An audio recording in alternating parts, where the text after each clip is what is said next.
Hello again, Mr. Torin. Hello there. Oof, got a little foam on my mic there. Cheers, man. Welcome back. It's been a Oh, while. 1 month hiatus. This is going to be our first official podcast that you can download. So hello to all you 7 listeners out there. Great to have you We here. see you. We see you out there. I'm Austin. He's Torin. We are the Ballon Drunks. Just two college roommates that no longer live in the same area, so we get together once a week to have beers and talk soccer because we are our only friends that like soccer. Actually love soccer. So we have Addicts. some fun, talk some soccer. We also turned it into a bit of a drinking game, so if you want to play along at home and you're over 21, grab your favorite beverage and play along. A couple of rules for the drinking game. Rule number 1: any mention of an American player, you need to drink. We're going to have some trivia later. Any missed trivia question is a drink. Any technical difficulties, which we will have because we do this in one take, and we are not tech savvy, you must drink. Anytime a siren goes off, which probably won't happen, I live near a fire station, but windows are closed, so we should be good tonight. And then we start off every show with drinks from the prior week, based off prop bets that we made, based on any red cards. If there's a red card, you have to drink. And if Torn and I get last place in our fantasy or in our pick'ems, we have to get last place. So to start the show, get a little foundation. This week we actually did a pretty good job. None of us finished in last for pick'ems, but Torin, last place for fantasy. So one drink for you. All And right. then we have actually, because we missed some time, we actually have a lot of red card drinks. We have 7. 7 red cards to catch up on. 4 in the Premier League, 3 in the Champions League. So might space that out a bit. And Torn, you can get started while I go through the rest All of right. them. One beer is about to be gone real quick. Exactly. And then we have, let's see, we each hit our prop bet for last week, which means if you hit We your did. prop bet, the other person has to drink. So each of us has to drink. So I'll drink one for that. All right. And then we're going to start today's show with Champions League because we're in the midst of it right now.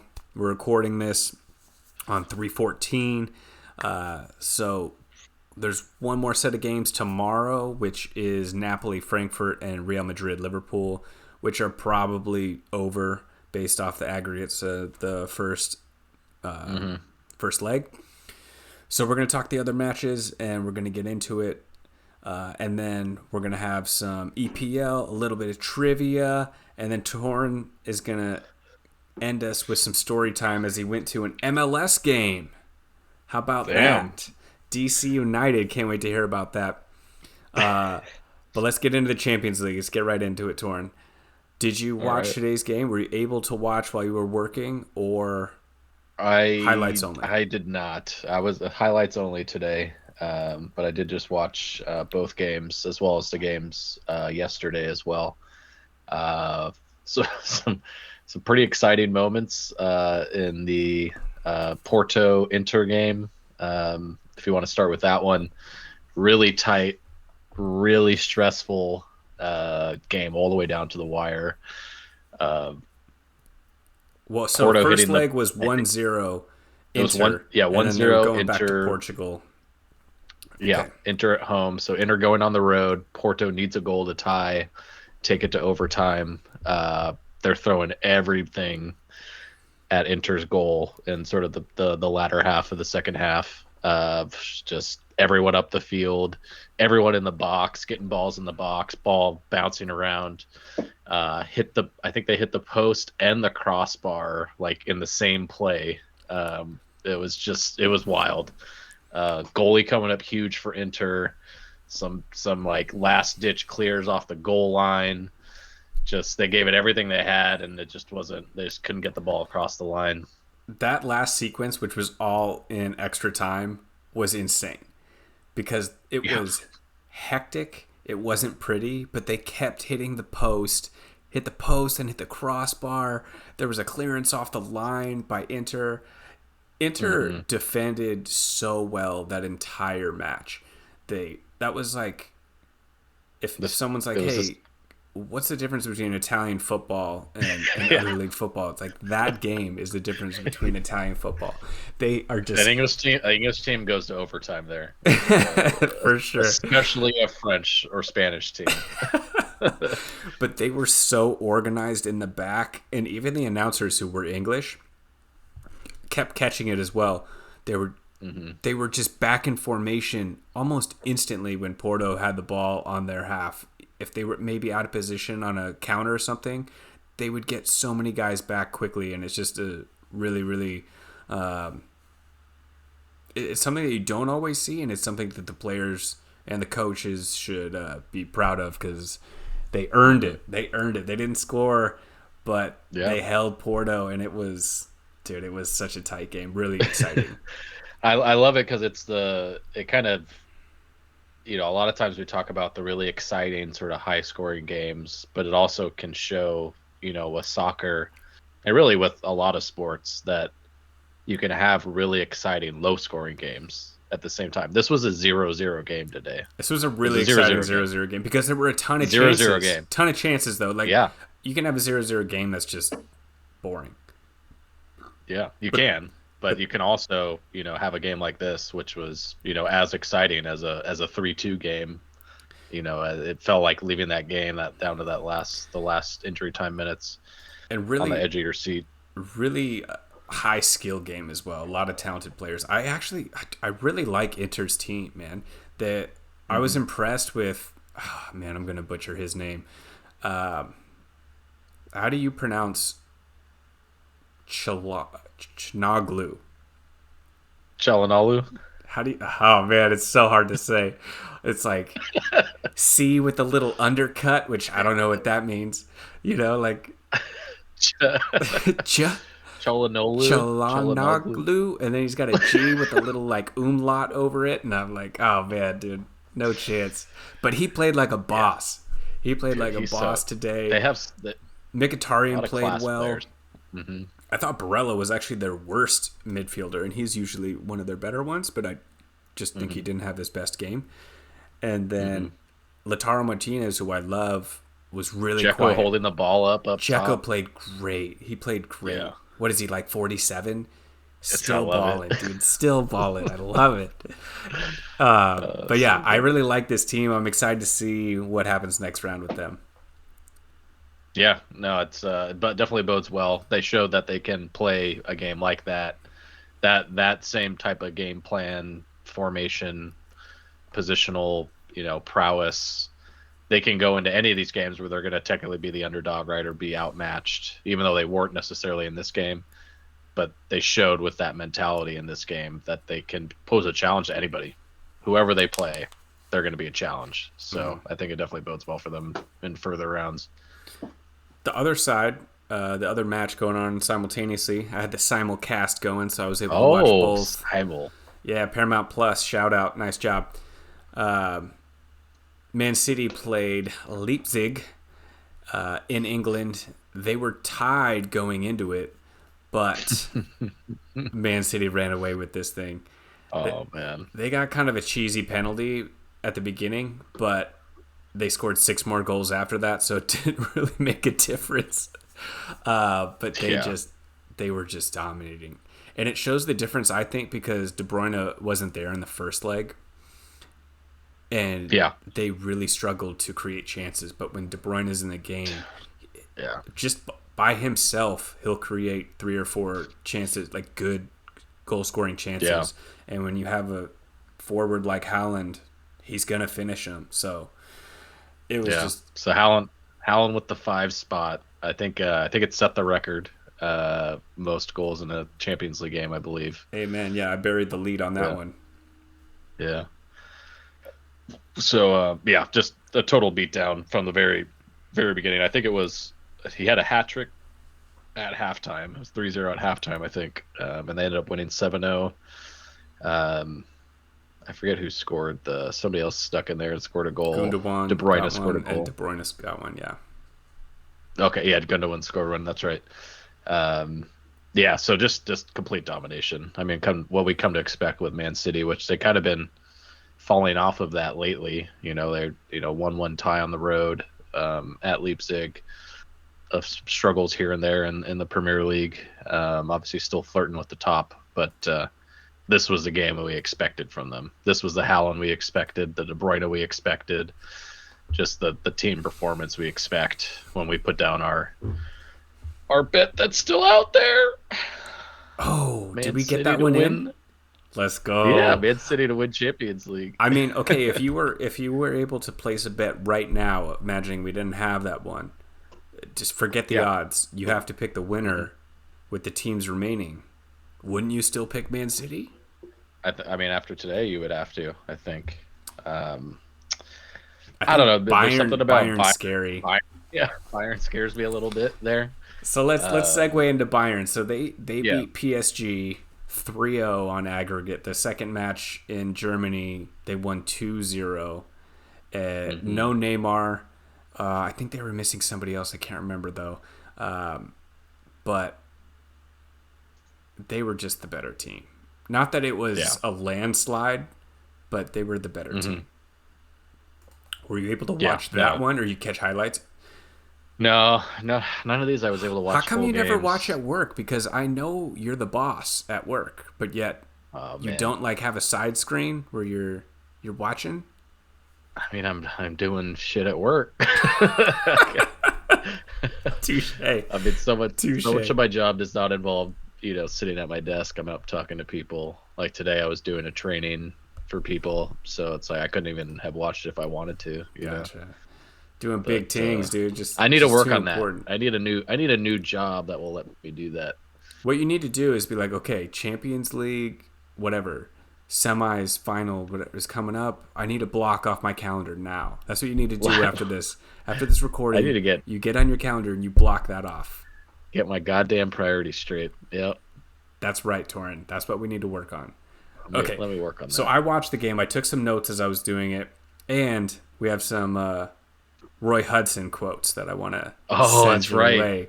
Because he commentated, the best commentator in sports, commentated that match. But real quick, before I get to his quotes, these were the substitutes for Bayern in that match, okay? They were already winning, and then they were winning 1-0. They brought on João Cancelo, Sadio Mane, Leroy Sané, and Serge Gnabry. Those were their subs. Those guys did not start the match. And it's like, PSG was like, what the fuck? Yeah. They had to bring in some 17-year-old and like a couple other guys that are really good players but wouldn't even make the roster of Bayern Munich. So like that was the difference. I'm looking at it right now. The only like noteworthy name they brought on was Burnett. That was it. Yeah. And it showed. It showed. Yeah. The depth of Bayern Munich is just really, really, really deep. And they're literally the only team I think that can compete with Man City and beat Man City. So, all right, let's get to the Roy Hudson genius. All right, so here.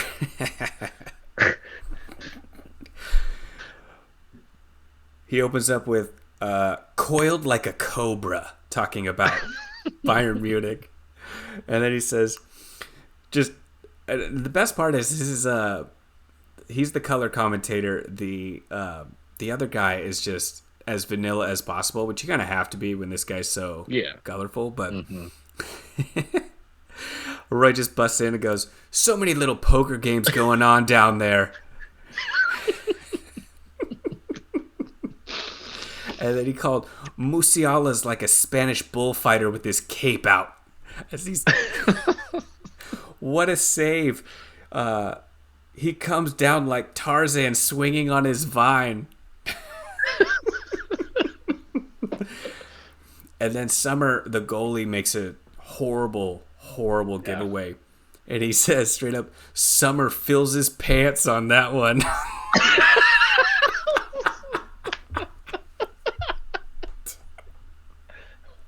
Gatling gun stuff by Bayern Munich. As cool as a polar bear's backside. Hell's bells and a bucket of blood challenge. I don't get that reference, but it was a hard tackle, apparently. Hell's bells and a bucket of blood challenge. Gnabry here is smooth as a spoon. Zamboni. And then he dropped that one. Yeah, again. Oh, yeah. Again, smooth as a Zamboni. Bayern Munich opening up PSG like a fresh fish. He peels away from defenders like tissue on a toilet roll.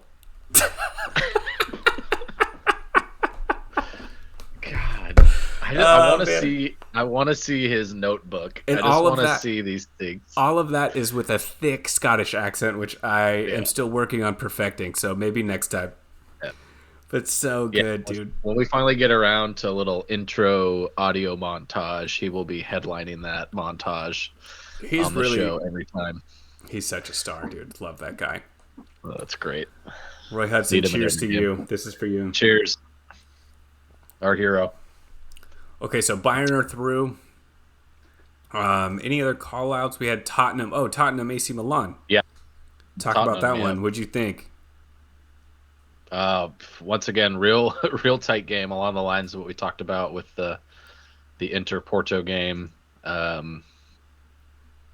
forget when Tottenham got the red card. It was but at one point Tottenham second half, I believe. I want to say there was at least 30 minutes left. Let me check. I'm clicking right now. Yeah, so 77th minute they got it. So yeah, the last quarter of the game, they were down to 10. They came into the game down a goal, playing at home though. So kind of in a position where they really needed a goal. They still, in a lot of ways, Milan outplayed them. Possession was close to 50-50. Milan created more shots on target. And then obviously going down a man, with 15, 20 minutes left was real tough on them. Even yet, they had some chances. Kane had some chances. They could have scored. It wasn't a done deal, I would say, but just not enough firepower to come through. For sure. And if you're Romero, dude, you can't do that. Oh my God! It's such a stupid play. It was the guy is at midfield, like towing the out of bounds line, and he comes sliding in from the center and just takes him out for no reason on a yellow card. Like, what are you doing? You cost your team a chance to get through to the Champions League. Like, you got to be smarter than that. I don't care how good of a defender you are. That is a bonehead decision, and he's just so reckless. I can't. He's gotten away with it. So, like, we talked about this a few episodes ago. Like, he just always seems to get away with it. Like, he toes that line as hard as anyone's ever towed any line ever. And you knew one of these times it was going to really fucking hurt them. And this was the time. Mm-hmm. But I feel like he's gotten away with it so many times, it's not going to change. Like, he's just going to keep that mentality. He won a World Cup playing the way he plays. He's gotten away with it so many times. He's going to keep playing that same way, but it's just stupid. Like, you gotta take a step back in that situation and just not do the boneheaded play. Yeah, we got to talk to our token Tottenham fan Blake and see what he thinks about Romero. Because if he was on my team, I would be losing my shit. I would be nervous every single time he was defending somebody with the ball. Well, I can relate to that because I have Draymond Green on my team. And he's a perpetual line tower as well. And he cost you a championship. And it cost. Well, I still think that was a bullshit suspension, but. Well, yeah, he shouldn't have done it. Shouldn't have done it. Yeah. Shouldn't punch people in the balls, Draymond. Idiot. We could talk about that one all night. Yeah. That's for a different podcast. All right. But what I was getting at is, I have similar feelings with a different team, a similar type of player. I think you come to just focus on the good side, right? You come to focus on the benefits, the positive. At the moment, I'm sure he's pissed, but a month from now, 2 months from now, end of the season, I wouldn't be surprised to hear that, most Tottenham fans are still a fan of him. So be a good question though. Other groups, we had Benfica go through over Bruges, no problems there, 7-1. And then Chelsea Dortmund, I do want to talk about this one. So it was 1-0 going to England. Yeah. And then Chelsea got, in my opinion, the most horseshit penalty call possible. The first one, like, okay, so it was a little touchy on the penalty, but okay, letter of the law, it's a penalty, sure. Yeah. Havertz goes up there to take the penalty kick, hits it off the post, comes back. Dortmund clears it off the line. It's so no goal. They stop it. They say Dortmund impeded on the penalty kick, was in the box while he was kicking it, and so they retook the penalty.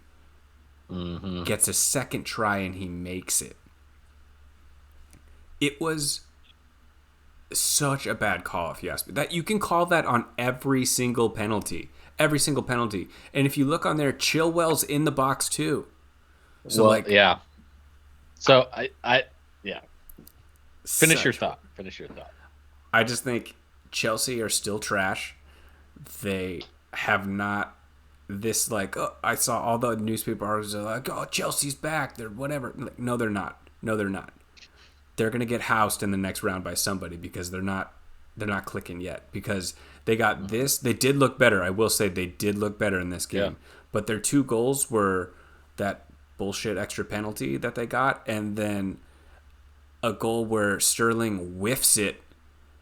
It somehow like bounces off like three people right in front of him, and then he and then he just finishes it. It was the luckiest thing you'll ever see, but it's just quintessential Chelsea. The only way they were able to score with two lucky goals. They did play better. They're not like they deserve to be in the Champions League. It's not like they're terrible, but in my opinion, next round, whoever they face is going to stomp them if they don't continue to improve. But it was just, I feel like, I just hate when the refs take the game into their own hands. And you just can't, I don't know why you retake that. You can call it anytime you want. And Jude Bellingham agrees with me, because after the game, he was like, that was a joke. The refs are a joke. I'm paraphrasing. Well, yeah, no, I get it. The several different thoughts from this game. So first, the penalty. So I watched it back again, and I don't disagree with the call because it was the rule. I mean, the rule isn't that they didn't retake the penalty because somebody went in the box early. They retook the penalty because somebody that went in the box early cleared the ball away. So if that guy hadn't touched the ball, they would not have called a redo. But unfortunately, the ball bounced to the guy that went in early. If it had bounced to a Chelsea guy and he had cleared the ball, they wouldn't have redone it. That would have not counted for anything. That would have been a foul. So I think it would have been fair either way. It was the luck of the bounce that it went to the guy that went early, even though he went after a Chelsea guy, still went early. So exactly. I don't personally have a... I know. Common sense needs to take over. I get it, and maybe that should be a rule change, but I don't have a problem with it because that's what the rule is. So that's how I felt leaving that. Like, I could see how you're Dortmund, you're annoyed, you're pissed off, it's stupid, it happens every play. But what doesn't happen every play is that somebody hits the post and then it bounces back to all these guys that are running in from the box, right?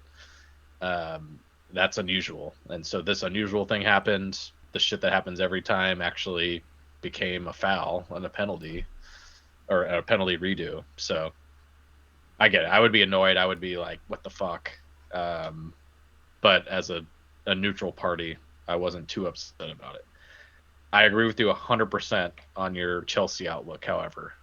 I think they did look better. Obviously, they were able to put together a couple goals. But we talked about two giant pieces of luck for them to score those goals, right? They had other chances they could have scored and they squandered as normal, but they had a couple of these pieces of luck that actually came through this time. And without that, they would be in a tough spot. I mean, they would very much be not advancing. So I think they're going to be, one of the lowest seeds, you could say, or lowest odds going into this next round. I would not be surprised for them to be down there near the bottom, of the remaining teams. So, yeah, they got some stuff to sort out. One positive note from that game. Yes. Well, started with the negative. Julian Brandt got hurt, which is a bummer. Yeah. But that means our boy Reyna, drink American,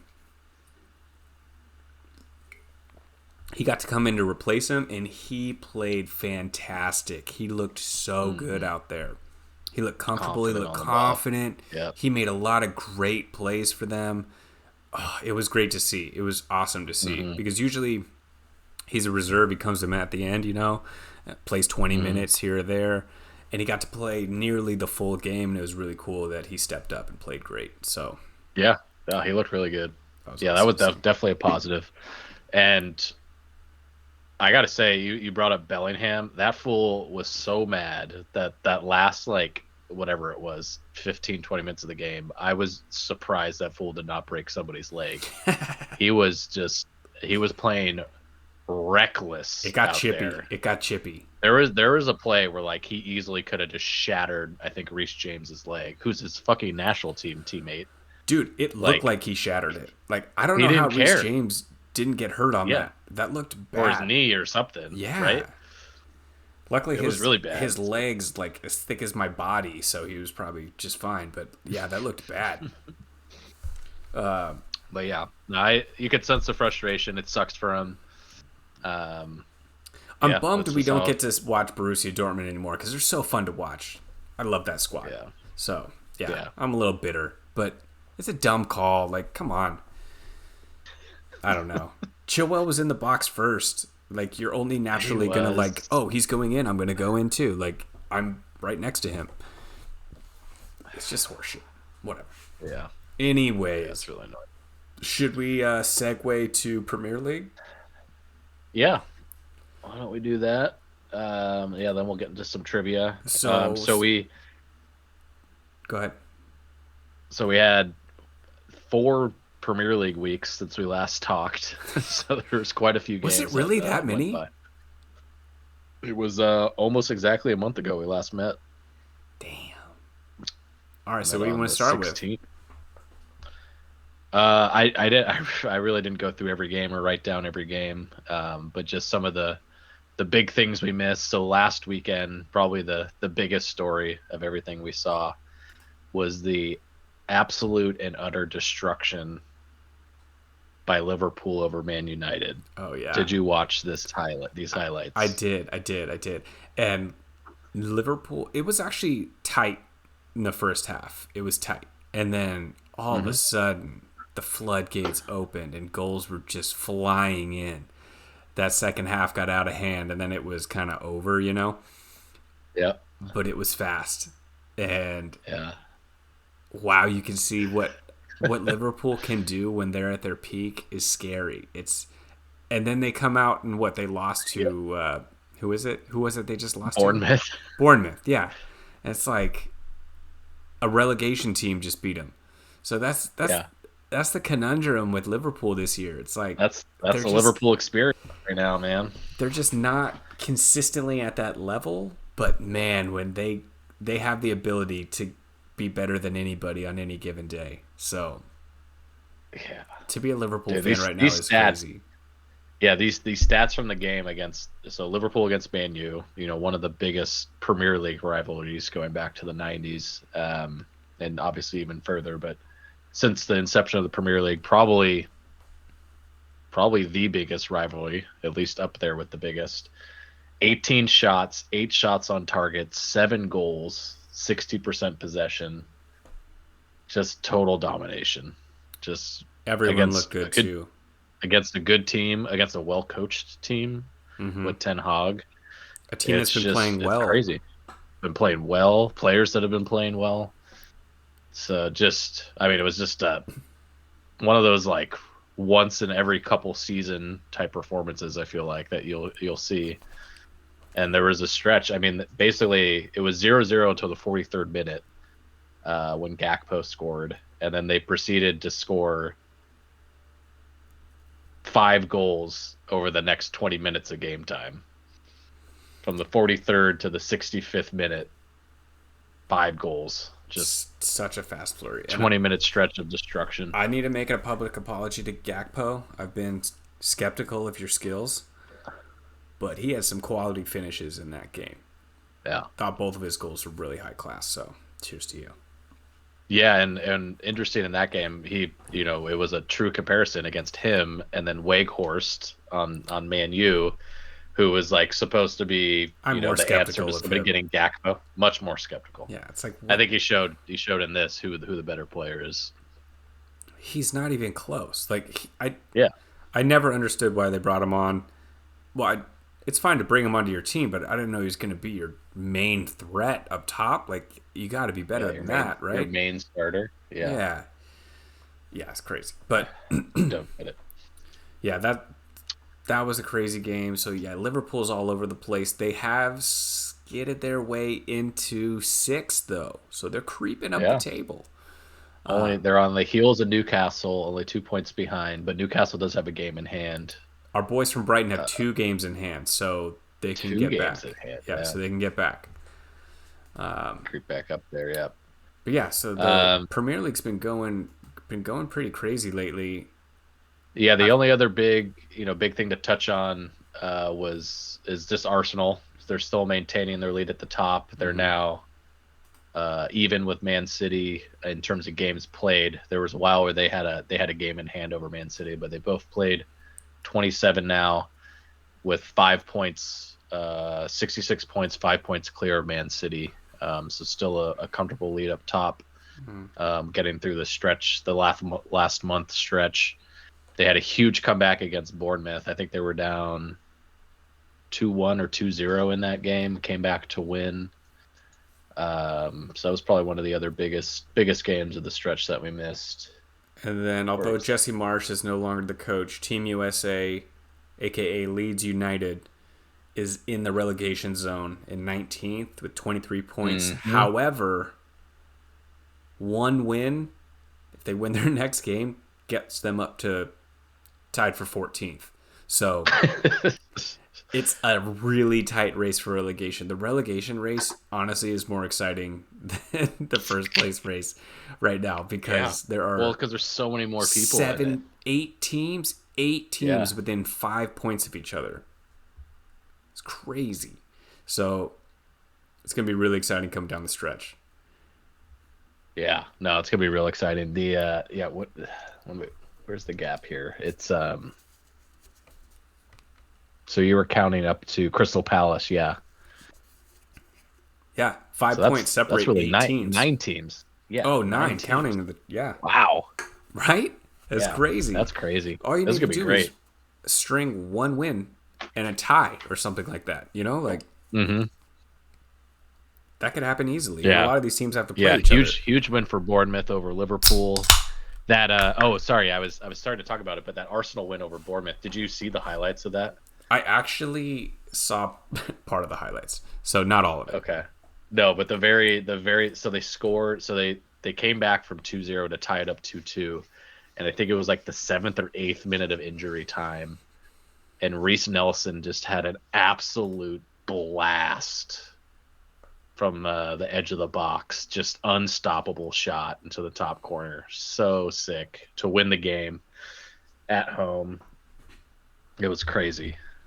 But that's kind of how things are going for Arsenal this year. They're pulling out these huge goals. I think they did it against Aston Villa. They did it against Bournemouth. They're just finding ways to win these games. They're playing like a champion. Another feather in the cap of Arsenal. Jesus is back. He's back. He played this week. He's back. So no more Nketiah up top. It's going to be Gabriel Jesus And they got Trossard on the team now with 2 assists last game. Dude, they're not to be trifled with. They have a 5-point lead on City. City is the team that can catch them. It's a 2-horse race, but Arsenal looks strong. It's exciting.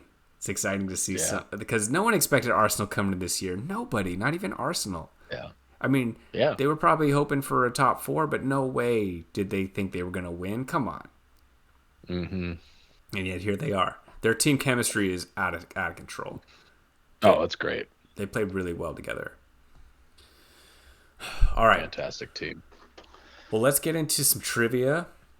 All right. This is where the drinking really gets going. I got a lot queued up for you, so why don't you go first? And, all right. We'll start it off with you. Sounds good. So earlier in the season, I did some trivia with you talking about team spending in the Premier League. So we never came back and kind of did a check-in after the January window. So what I did is I went back and looked at basically all the teams spent, net spend, so total spend, total sell, and the net for the whole season, right? So from the preseason of this year through the end of the first transfer window, and then obviously through the end of the January transfer window as well. So I got all 20 teams here. So a couple questions that relate to the spending that I wanted to ask of you. So first off, I think you'll be able to easily answer this one. Who has the most spend? Chelsea. Who do you think is number 2? So wait, let me clarify. This isn't just the January transfer window. You're adding up the January transfer window with the beginning of the season. Okay. This is for this season, yes. And this wasn't one that popped off, and this isn't net, right? So this is just total spend. Yeah. I'm gonna go Man United. Damn, you got it. Yeah, let's go. Let's go. Nice. Well, City didn't really add anybody. Yeah. They would be the pick, but they didn't really add as much. And United actually added a lot of people this year. We mentioned Weghorst earlier. Casemiro. Man City was they had to bring in ninth. Sabitzer. Remember Sabitzer? So, yeah. Yeah. So, nice guess there. Okay, so my next question for you then is, if we take, sorry, I gotta resort this correctly. So there are 4 teams that had a net negative spend this season. So only 4 out of the 20 teams. Well, I know one sold more than they bought. Everton. I'm wondering if you could name 3 out of the 4. Everton is one of them. Yes. Everton for sure.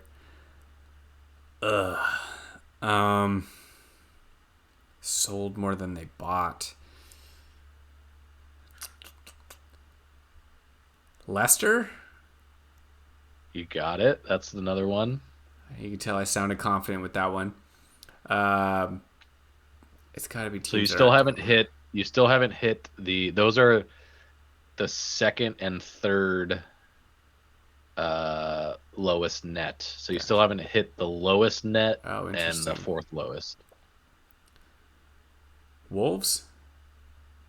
No. Wolves. They brought on a couple people. How about Wolves is in the top half.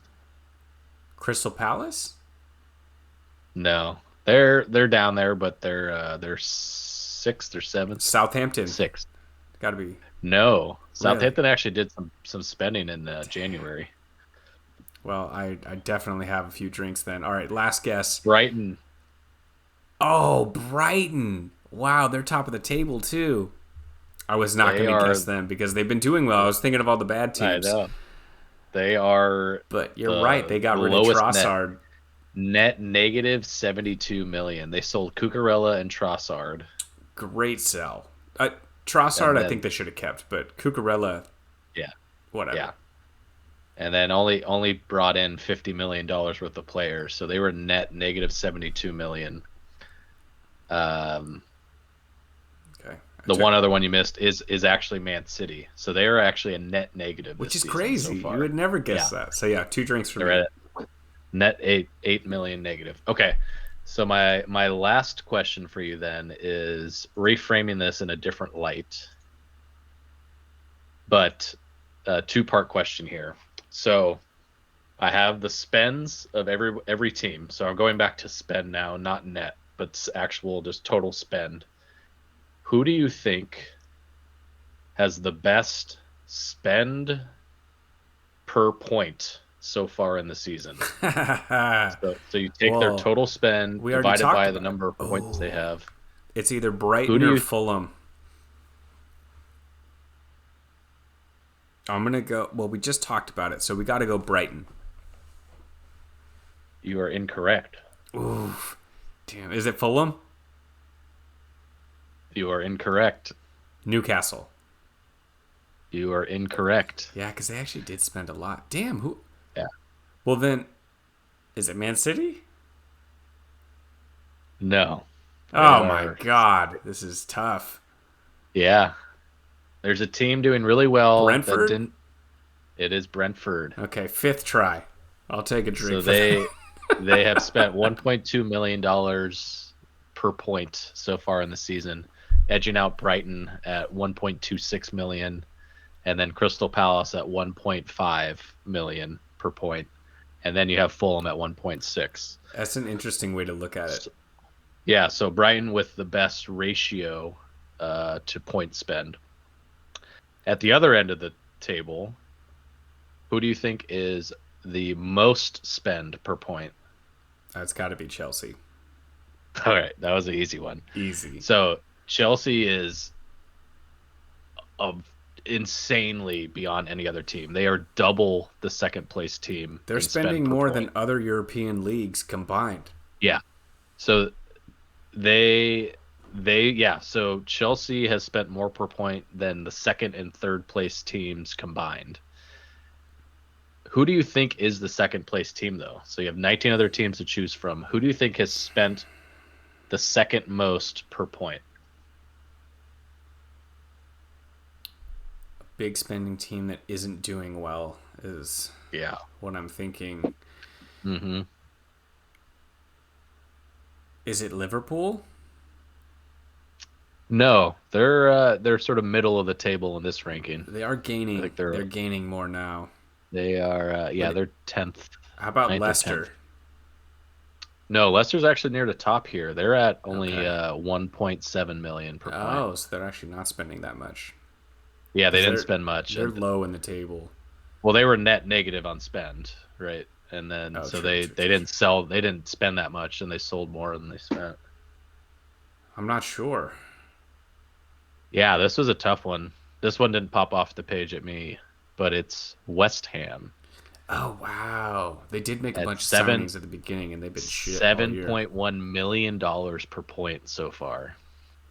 That's 7 times worse than Brentford. Damn. All right, drink for me on that one too. Yeah, crazy. That's cool. Yeah. So yeah, I think this is a way I want to look at things in the future, like comparing it to the points, because it kind of levels out. It takes the opinion out of it. It's just what was the performance versus what was the spend, Yeah, So it's a ratio I really like. I want to look at more in the future. that is interesting. Okay. All right, you're up. All right, I have a lot of these for you. Going to be a little more rapid fire. Okay. What American? Which American? Let me get my English correct since I'm now speaking for a living. It's not for a living. What am I saying? Somebody please advertise with us. It's not going to be. Oh, we got our first advertiser. We'll put him on the next. Oh, we episode. did. That's right. Hot Drops, brought to you by Hot Drops. Check them out. I got some upstairs. Yeah. No big deal. Yeah. All right. Which American has the most Premier League goals? Dempsey. Ding, ding, ding. 57 goals.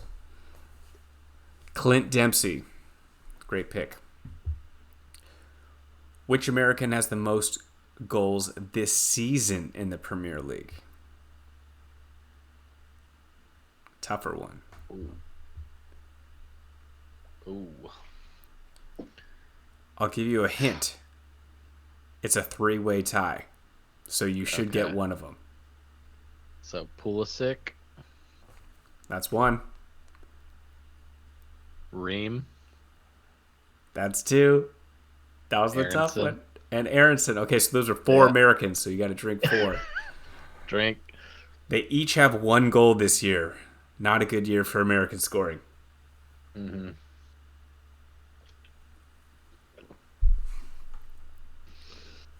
Who has more goals this season? Erling Haaland or Chelsea?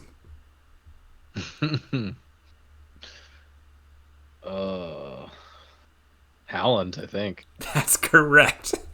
Yeah. Haaland has 28 goals. Chelsea has 27. Damn. So think about that. Are you just talking? You're talking Premier League? Premier League, not all competition. Okay. Yeah. Well, just speaking of Haaland, I heard the announcer say in the game today that with the goals, I mean, he scored 5 goals today, but he broke in what is it? March. It's March 14th, Pi Day, and he already broke the all-time scoring record for a Man City player in the season, and it's only March. Yeah. That's across all competitions. But this is wild. I mean, there's 2 months left in the season. It's our bet at the crazy. Beginning of the year for him to lead the league in scoring. Easy money. Easy money. Easy money. Okay. Who has scored more goals this season? Arsenal or Man City? They have the same amount of games played. Man City. Incorrect. Arsenal has 72 goals scored. Man City has 67. Wow. Isn't that I thought surprising? I thought Man City had a better goal differential. They might have a better differential, but Arsenal has scored more goals. So that's a drink for you. You looking it up? You checking my stats right now? You're wrong. What? How am I wrong? Are we talking Premier League or no? Oh my god, I flipped him. God damn it, I am wrong. Shit. That's a double drink for me. Because I was like, I swore Arsenal's I flipped him. Oh my god, I was shocked at my own. Oh my god. Okay. Double drink for me. Okay, who has more tackles? This is a fun one. João Palhinha or Tyler Adams? Palhinha. You were quick with that. That guy's killing it this season. Tyler Adams, we did miss, which drink American. I think he's like second or third, right? He is second. You're right. Palhinha has 101 tackles. Adams is 89. Third place has 68. These two are way above everybody else. Way better. Way above. It's crazy. Jeez, I thought you were going to go Adams for sure. You were on that. Good shit. Now, Paulina's been playing really well, but he did, I forget if he's injured or what. Did he get I forget. For whatever reason, he missed the last game, and they just got absolutely dominated by Arsenal without him in there. They were also missing Willian, too, and it showed. And Willian. Yeah. They're just not deep. They need all their players in order to stay up at the top. Okay, good one on that. Okay, one player leads the league with 2 red cards. Can you guess this player? 2 red cards. Casemiro. Wow! Wow! Oh my god! Damn, that surprised me so much. He just got one again. Yeah, but over the weekend, and he hasn't even played the full season. I watched the first one. I remember we talked about. You know what? We talked about the last episode. We talked about the first one. Remember that was when he did that like weird choke thing or whatever. Yeah, I didn't like that one. Yeah. Mm-hmm. Oh man, nice. Okay, a drink for me on that one. Feeling it. Killing it. Yeah, he leads the league and got here in January. Okay, I named this the Inzaghi Award.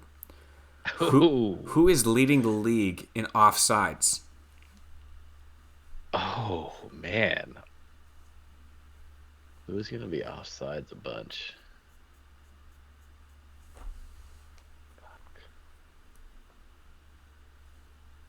Damn. This is a hard one.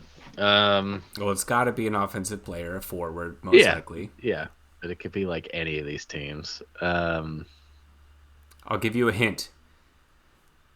Ivan Toney is in second with 20. It's not a great hint, but just don't guess him. Just don't guess Ivan Toney. So don't guess anyone on Brentford. Okay. Is it like Havertz? No way! Oh my God! Havertz? You're unstoppable. I can't stump you. I can't stump you. Drink again for me. Oh my God! I can't believe you got that. Yes, he leads the league with 25 offsides. 25. In my opinion, it's because he's playing out of position and he doesn't know what he's doing. He's playing too much. Yeah, he does. Try somebody else there every other game. Oh, that coach is a moron. Okay, second half of the questions are Champions League questions. Okay, these are Champions League. All right. Which team has the most goals this season? In the Champions League. In the Champions League. It's hard to go against Man City today, but I'm going to say Bayern. Finally got you. I finally got you. Was it Man City? Man City is in second with Napoli with 22. Brace yourself for this one. First place, Benfica. Wow. 23 goals. Wow. Yeah. Pretty cool. I got to watch more Champions League. I'm slipping. Okay. Who has more assists? Kevin De Bruyne or João Cancelo?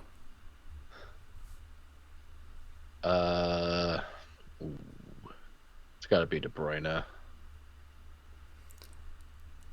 Damn it. João Cancelo 5. Kevin De Bruyne 4. And what's funny is that they used to be on the same team, and then he switched over to another Champions League team. Is he allowed to play? Do we know that? Yeah, he played. He played today? Yeah. Okay. Oh, that's right. Yeah, he subbed in. He was subbed in, right. yeah.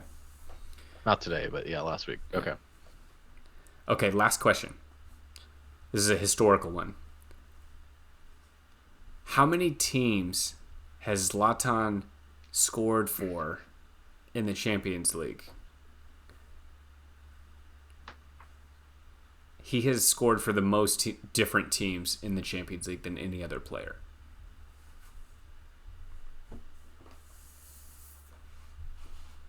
And the follow-up is, can you name those teams? God, is it 5? 1, 2, 3, 4, 5, 6. 6. Okay, it is 6. Okay. He's actually Ajax. played with 7, but he didn't score with Man United. So there's a hint on your guesses. That was okay. Okay, yeah. But Ajax, correct. 6 for them. PSG, 20 for them. Barcelona, 4, Juventus, 3. 3 for them. Inter, 6 for them. Can you get the last one? AC Milan. Oh, look at this guy. Dang. Nailed it. 9 for AC Milan. So I counted when I said 5. I counted both the Milans together like an idiot. Nah, it's crazy. Yeah, 6. Yeah, because I was like, I know he played on Man U, but I was like, I don't think they were in the Champions League. I think they were playing like Europa when he was there. I think they did make it, but he didn't get a goal. Because then he got hurt too. Yeah. So yeah, wow, well done, man. You crushed that. Champions League was tough, but Premier League, I feel like I got some years under my belt watching shit. That Havertz guess was insane. Okay. And I felt like I hadn't been watching enough. I thought like I was slipping, but I still got it. I still got it. Yeah, you were slipping because, well, you thought you were slipping because you've been out of town traveling the world. The last couple of weeks you were in, the Dominican Republic, something like that? Yeah. And then you went to DC. You went to a DC United football match? Or no, we're in America, so we call it soccer here. Soccer game. Yeah. So let's hear it. So Tell us about your soccer experience in DC. So part of the reason we've been MI from this show for the last month was some travels I was doing. So I had to travel out after recovering from my illness to Dominican Republic for work. Quick, just aside about Dominican Republic out there, I did ask a lot of the locals about whether or not they follow soccer like soccer, and it is an obvious second place to baseball in the Dominican Republic. It is crazy. We have half the Dominican baseball players Yeah. on our baseball team. The San Diego Padres are like Dominica West. Yeah, straight up. It's like Puerto Rico and Dominican Republic in the whole MLB. So yeah, that was funny because I thought there would be bigger fans. I thought, obviously I knew they liked baseball, but I thought, maybe they like soccer just as much or something. And it was just very clearly backseat to baseball, which was funny. Anyway, so yeah, stopped in DC on the way back, hung out with my buddy from growing up back home. He's been living out there for a while, lives in downtown DC, just a few blocks from the capital and everything. Really awesome spot. So we took an Uber out to the other side of town on the river to the stadium for the opening night. And I got to say, I was impressed. I hadn't been to an MLS game in a long time. I think the last time I went was like LA Galaxy or San Jose Earthquakes like 10 years ago or something. So I didn't really know what to expect. Hadn't been watching much. To be honest, the start of the game, it was like classic American sports. I feel like this happens in the NBA games all the time, where it's like kickoff happens and there's like 15% of the seats have people in them. But then by like, halfway through the first half, it's like, okay, it's like 2/3 full, or whatever. It's like, so it definitely wasn't a sellout, but you could tell they had a pretty vibrant fan base. Love the fans. I was sitting around. We were sitting way up in the nosebleeds at the far end. Loved the all the comments being made. Wait, so was it a soccer specific stadium or were they? It is. It is? Okay. Yeah, so it's called Audi Field. It's out there. It's in the same area as the Nationals baseball park. Like they're kind of in the same general spot. I think it's like a few blocks away from each other or something. And it's right down on the river. It's like where Potomac meets some other river. I forget what it is. So awesome place. Absolutely fucking freezing. It's just like it's like a peninsula surrounded by water on three sides. It was like 30 degrees outside with wind. It was just like I couldn't imagine like playing in it. Like I would not have wanted to been the players. But yeah, it was good atmosphere. I got to say I was impressed. But sit down to watch the game. I didn't even know who they were playing. I was just like, oh yeah, we'll go to the DC United game. So they turned out to be playing Toronto FC, who has both Bernadeschi and Inzaghi on the team. Or Insigne, not Inzaghi. I was like, wait a minute, what? Insigne. I know the MLS signs old players, but wait a minute. So they have Inzaghi is like he's like in a coffin on the sideline, but they had Insigne on the left coming in on his right foot, Bernadeschi on the right coming in on his left foot, and they were coming like at me in the first half at the end I was at, which was pretty crazy to see. So really awesome to see those guys. Guys I thought I would never actually ever see in person. That was really cool. Insigne, of course, in the 30-degree weather, manages to like pull his groin or hamstring, and like I think it was like the 25th minute or something. It was like halfway through the first half, he was already out of the game, limping off. But it ended up being a great game. So I went in zero expectations. I was like, this is gonna suck. It'll be like 0-0, 1-0 or something. And another shout out, another player we've talked about in the past on this podcast, Mateus Click, used to be on Leeds, is on DC United now, which I didn't know. Wayne Rooney's the coach as well. That's so awesome that he's the coach. I know. So I got to see all these guys. Like, so Wayne Rooney coaching, Mateus Click, Insigne, Bernadeschi. It all just kind of unexpected. I didn't expect any of it. But Mateus Click scores a bullet into the lower corner to open up the scoring. I think it was the 15-minute or something. Let me find this match here. Let me make sure I get this scoring right. So, yeah, so Click scored in the 13th minute, goes to halftime 1-0. When I'm at halftime, also shout out to the atmosphere. I'm downstairs buying a beer. So this is hilarious. So they have a place where they're selling beer, and then next to it's like where they're selling food. The line for the food is like 55 people long. The line for the beer is 0 people. So I get to buy a beer. Seems backwards. Because they sell beer like in lots of areas. Oh, okay. But like everyone at halftime wanted food. It was like dinner time, whatever. So I go in line for the beer. One other guy comes up next to me. And then I'm like waiting for my beer while he's getting ready to order. Pulls out his wallet. Has a Leeds embroidered wallet that he pulls out of his pocket. And then he turns as he's like pulling his wallet out. Has a Leeds jersey on. And I was like, "What's up?" I was like, "Who the fuck you're is a this Leeds guy?" fan. And I was like, "You must be here to see Click." He's like, "I drove down from New York to see Click play." I was like, "No way!" Hardcore Leeds fan from Leeds who had to be. I think he was in America, either moved here. Wait, or he's an American or he's a. No, he's from Leeds. He's hardcore British. Okay. Accent. Okay. Hardcore Leeds fan. That makes more sense now.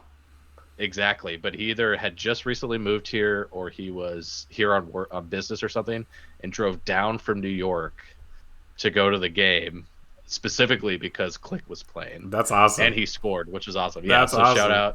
Shout out to that guy. I don't know his name, but dude, cheers to that guy, dude. But anyway, get back up to the seat for the second half. Penalty to Toronto in the 65th minute. Bernadeschi goes up. Just confuses the goalie, goes straight down the middle, scores, easy. So it's tied 1-1. Back and forth game. 83rd minute, I forget how it happened, but somehow Toronto scores and goes up. So obviously, I'm kind of cheering for DC United. I don't really care, but everyone around us is cheering, so we're just kind of cheering with them. So they go down 2-1. People start leaving. It's the 83rd minute. Oh no! Probably half the stadium started leaving. Everyone's gone. Gets to injury time. 90th minute. Christian Benteke, who's another shout out that I didn't say, is on DC United. I didn't know he played. Scores a header to tie the game. Of course he does. Benteke with the header. And then they subbed in this kid that's, I think, he's a teenager. I think he's 19 or 18 or something. This kid, Cu Di Pietro. He came in, I think, in the 70th or 80th minute or something. In the 98th minute, 8 minute of injury time, they had a fast break counterattack, and somehow the ball gets to this guy, scores to win it right in front of the goal that I'm in front of. So they score, go ahead. The last kick of the game, literally they kicked it off and blew the whistle to end the game. Last kick of the game, awesome. They score to win it. So just awesome. Shout out to Click, Benteke, Bernadeschi, and Insigne, Rooney. I feel like I got to see half a Europe play. Bernadeschi is one of my favorite players. I was so bummed when he went to the MLS because I was like, man, I'm not gonna be able to see him anymore. Dude, you could tell he just has the skill and class. It did look, I will say, it did feel like he maybe wasn't trying. He seemed a little lazy out there. He's I came to the MLS so I don't have to try type shit. Yeah. But you can just see the skill dripping off of him. He's just confident. You can tell he's, one of the best 5 guys out there, easy. Every time he's touching the ball. For sure, dude. He's so nasty with that left foot. Do you think he'll? Do you think he'll ever play for the Italian national team? Or are those days done now? Because he's not old. He's theoretically in his prime. I could see him playing again in friendlies and shit that don't matter too much. But World Cup, you don't think he's on the team? Nah, I don't see that. I don't think he will be. He should be. If in my opinion, he should be. He has the skill to be, but if he's really not giving it his all, I could see where they would go a different direction. He's just cashing checks at this point. Yeah. So, But shout out to the MLS. I gotta say, I was impressed. It's much better than I remember. Yeah, we clown on the last MLS a I lot. know, If this is your but the first time last listening, time we clown on the MLS we, because we it's a always do. bootleg league. But maybe things are turning around, and there are rumblings that San Diego is going to get a team. Yes. A new team, not the Loyal. Okay. Well, the Loyal's not in the MLS, Yeah, they wouldn't be like promoted. Okay. but they might. It's unclear if it's going to be them or another franchise. I've heard both, so I don't know what to believe. But yeah, we might get one. Okay, so let me turn this little bit of story time into a trivia question. So speaking of the MLS and some of these I'm these for sure stars that getting have this come, wrong. who do you think is I don't know if there's betting lines for this, but the next really big name linked with coming over that's Messi. that's actually going to come You don't think Messi's going to come? before Messi. I would say this guy before Messi. Like could even come this season. Messi's not coming this season. Neymar? Think of a no, not somebody that's like that level of star, but somebody that's a big name. They're no longer like on the top club that they used to be. They're still playing in Europe, but they're obviously on the aging decline. They used to play in Spain on one of the big teams.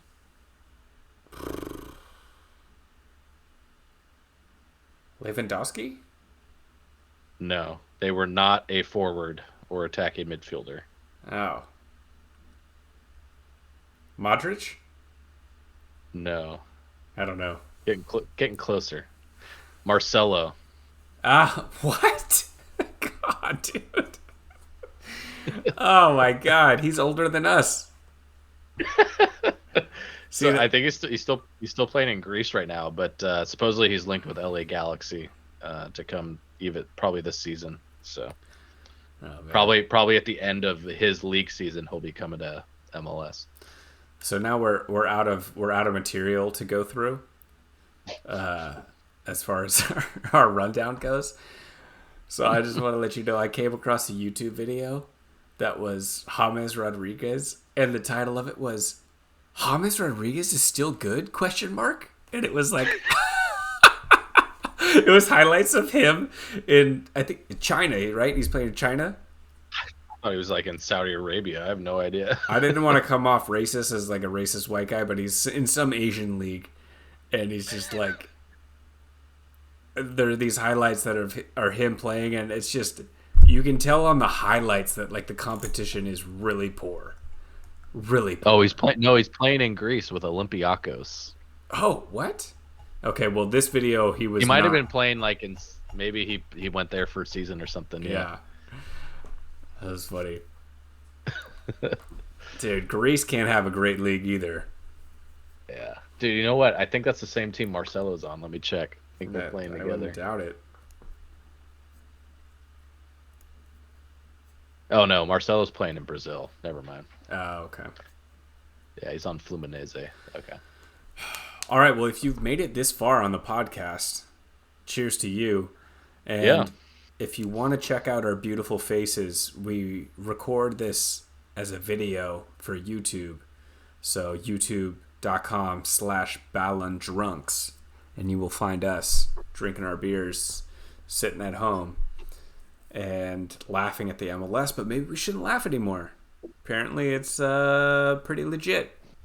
Bernadeschi, you had me at Bernadeschi.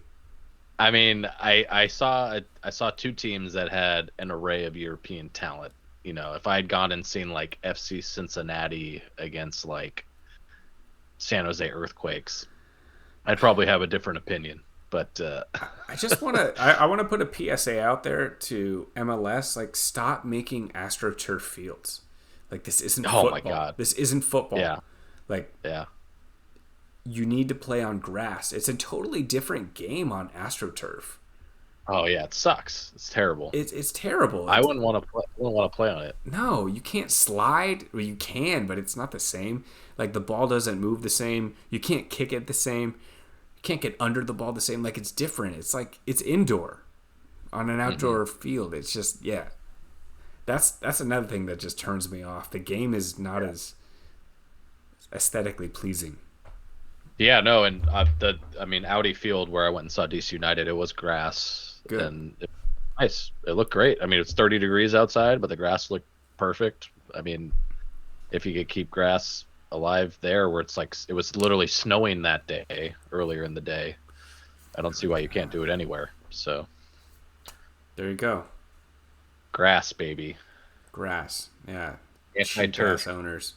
If you're gonna pay $100 million to get some aged veteran to come, spend a couple $100,000 to get a grass field. Yep. Yeah.